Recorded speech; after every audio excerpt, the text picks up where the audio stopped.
15 अप्रैल 1912 रात के 12:30 बजे उत्तरी अटलांटिक का समुद्र, सर्दी हवा और एक ऐसा जहाज जिसे दुनिया ने कभी न डूबने वाला जहाज कहा था। हाँ, मैं बात करता हूँ टाइटैनिक की, दुनिया का सबसे मशहूर जहाज जो अपने पहले ही सफर में समुद्र की गहराइयों में डूब गया था। क्या आप जानते हो कि टाइटैनिक की कहानी सिर्फ एक हादसे की कहानी नहीं है, इसमें ऐसे रहस्य छुपे हैं जिसके जवाब आज तक किसी के पास नहीं है। जैसे कि क्यों जहाज की स्पीड इतनी तेज रखी गई जबकि बर्फ के टुकड़े साफ दिख रहे थे? क्या वाकई टाइटैनिक के अंदर आग लगी थी सफर से पहले ही? और क्या यह सच है कि टाइटैनिक असल में टाइटैनिक था भी नहीं?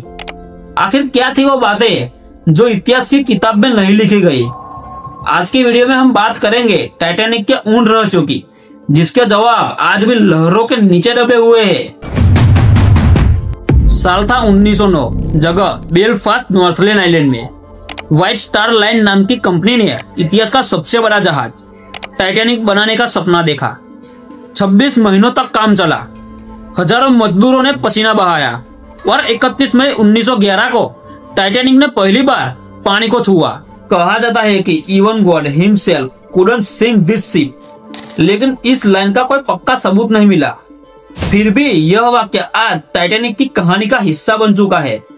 पर आयरनी देखिए, 11 महीने बाद वही जहाज समुद्र में डूब गया।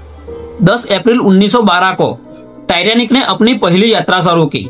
इंग्लैंड के साउथहैम्पटन से अमेरिका के न्यूयॉर्क की ओर रवाना हुआ। उसमें 2000 से ज्यादा लोग सवार थे, अमीर, बिजनेसमैन, आम यात्री और वो लोग जो एक नए जीवन की तलाश में थे। लेकिन कुछ लोगों ने टिकट रद्द कर दिए थे।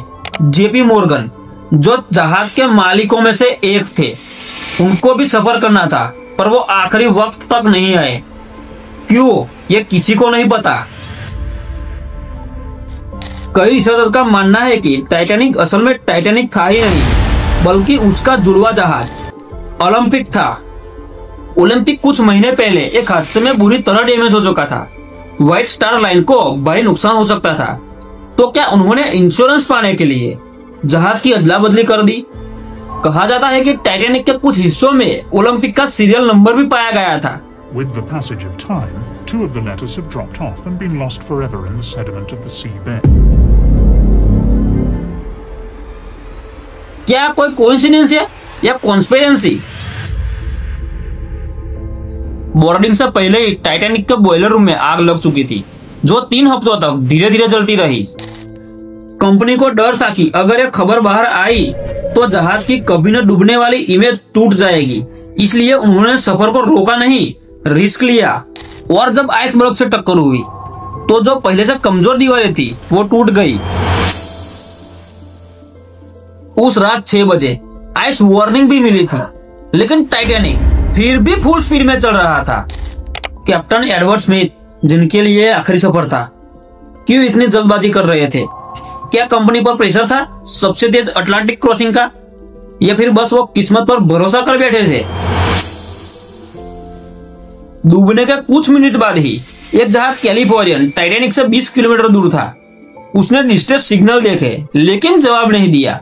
कहा जाता है कि कैलिफोर्नियन का रेडियो ऑपरेटर सो चुका था। सिर्फ सोचिए, अगर उसने कॉल उठा लिया होता तो शायद हजारों जिंदगियां बच जाती। टाइटैनिक के साथ डूबे थे 1500 से ज्यादा लोग, लेकिन उनकी कहानी आज भी जिंदा है। हर कैबिन, हर नोट, हर फोटोग्राफ में human organs always faster than any ship. Titanic ने दुनिया को सबक दिया कि टेक्नोलॉजी से ज्यादा ताकत विनम्रता की होती है। और शायद यही वजह है कि आज कोई कहता है कभी न डूबने वाला, तो हम लोग याद करते हैं टाइटैनिक को। अगर वीडियो पसंद आया हो, लाइक, शेयर और सब्सक्राइब जरूर करें। मेरा नाम है तुषार और मिलते हैं ऐसे ही नए वीडियो में। तब तक के लिए धन्यवाद।